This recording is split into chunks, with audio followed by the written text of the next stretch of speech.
Coach Pastner is here. Coach, if you could just get us started with some opening remarks, and then we'll go to questions. Yep, I'll get right into it. Just UAB is a really good basketball team. They're very well coached.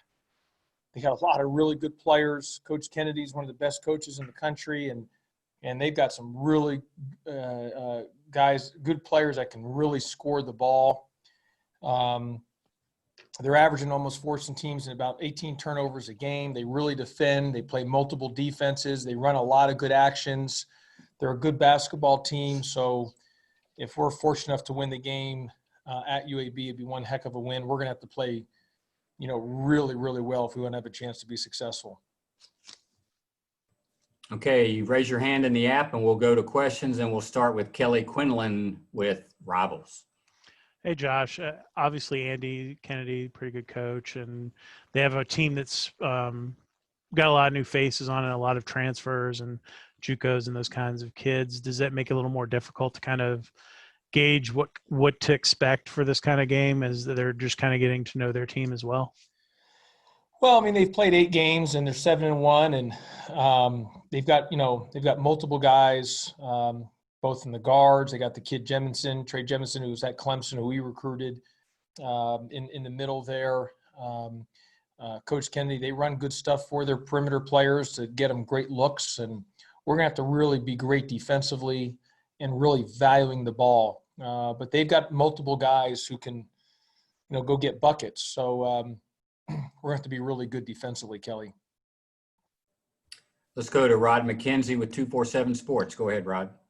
Hey, Josh, when you look at their three-point shooting, they're maybe not as good as some of the other teams you've faced already this year. Does that allow you maybe to play a little more zone defense? I think they're a good three-point shooting team. I wouldn't look too much in the numbers. They're probably still, feeling each other out just as in terms of getting to know each other. But we're going to treat them as a good three-point shooting team. And so we'll have to, whether we're zone or man or whatever defense we're in, we're going to have to take out the three. There's no question about that. They got guys who probably are better shooters in their actual percentages. Let's go back to Kelly Quinlan. When you look at your three-point defense, Josh, is there anything in particular you're seeing? Is it guys making tough shots against you, or is it just late rotations, or is there a common theme with some of the struggles you guys have had defending the three this year? Yeah, there's been a couple instances where guys have hit some tough shots, late shot clock shots and whatever it may be, but I haven't been – we have to be better in our sense of urgency in our closeouts when the guy catches the ball. We're smaller when we size down. We're a small team, and so if you're not there on the catch and literally it was such a sense of urgency on that closeout, you're just going to give guys an opportunity to not feel affected by you when they rise up and shoot the ball. So it's more about our closeouts, a sense of urgency. You've got to be close enough where you're not just hoping they miss, because hope's a bad strategy. You got to make a miss. And we've had too many times in our closeouts we're just hoping that they miss. That's a bad strategy. We got to make them miss. So we got to be better with our closeouts. Let's go back to Rod McKenzie. Go ahead, Rod. Hey, Josh, Sunday you tried a little bit of zone press. What did you take away from that? There are some good things we did out of it. We forced some turnovers. A time or two they were able to get a transition basket.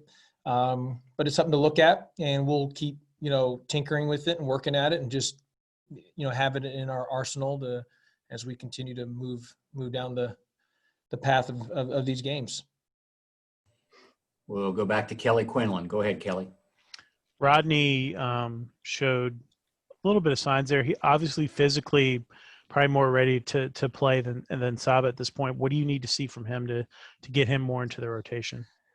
Well, look, both young men are going to be really good players. I think they're both different right now. Rodney's probably better defensively on the perimeter as in terms of with ball screen defense and his ability to move his feet. Saba's probably a little more ready offensively from the high post area as long as he keeps it simple. But both can do good things and maybe being an optimist and the glass is overflowing, I think in time maybe you can play them both together at times and do some different things. So we just got to right now get them both, continue to get better, continue to improve them, and each guy needs to be ready. And it could be based on the game situation on who's the guy that, if we do play a little bigger, and which guy is going to be called in that situation. Back to Rod McKenzie. Go ahead, Rod. Hey, Josh, along those same lines, you mentioned that, you're going to eventually have to go to a bigger lineup somewhere along the way, depending on the situation. How do you feel you match up against UAB in that respect? Well, look, they've got a lot of, they probably play. They have a lot of good players, but they probably size down at times. Jeminson's he's a bigger guy. The kid Ranji, I think he's about 6'7", number 25, if I'm not mistaken. But he's a good player. We looked at him in high school as well too. Really fine young man, and so they're not overly, they're not overly big like like Florida State or North Carolina will be, but they've got multiple guards that can score and stretch the floor and drive you, and they play, really good defense. So we'll have to do a nice job, whether we're bigger or smaller. We're just going to have to play the right way and do the best we can. Back to Kelly Quinlan. Go ahead, Kelly. Josh, what happens after the game? Are you going to send guys home for a little bit, or kind of what's the plan there? And I'll probably, if there's is there any other questions? Cause I got to get back up to practice. So we'll just anyone else have anything? Moose, is this? Okay. Well, we'll end on Rod. Then Rod's got his hand up. No disrespect, guys. I just got to get up to practice because we got to get to Birmingham. But no, to answer your question, Kelly, sorry. Yeah, we're going to bus back tomorrow night after the game, and then we will be off the 24th, the 25th, and we will have a COVID test on the 26th at noon. And then we will practice the morning of the 27th. So we don't recommend anyone to travel via the airplane in those days.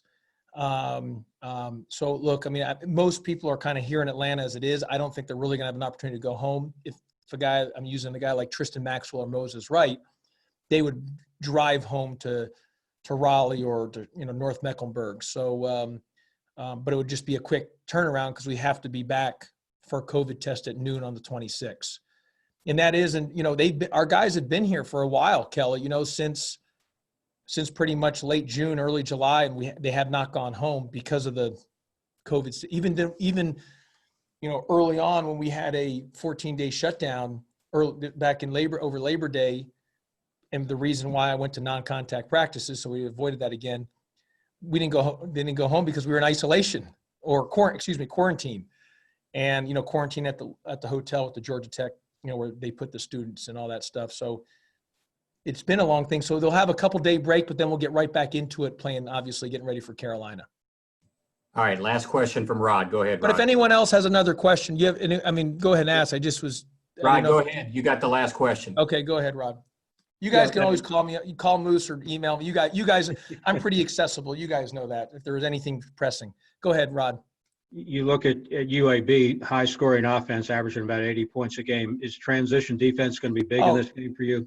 Rod, that's going to be key number one. We're going to have to be a great job in transition defense, and then, like I was telling Kelly earlier, the 3-point shooting, we're going to have to have an incredible sense of urgency in our closeouts and being there on the catch and not hoping they miss, but make them miss. But transition, we have to be better in transition defense. Like I said, the other game, we got back, but we didn't get back and build a wall and stop the ball. And getting back, well, that's well and good, but then you just can't be back. You got to stop the ball and build a wall and not let them get opportunities to score. Very good. Thanks, Coach. Appreciate it.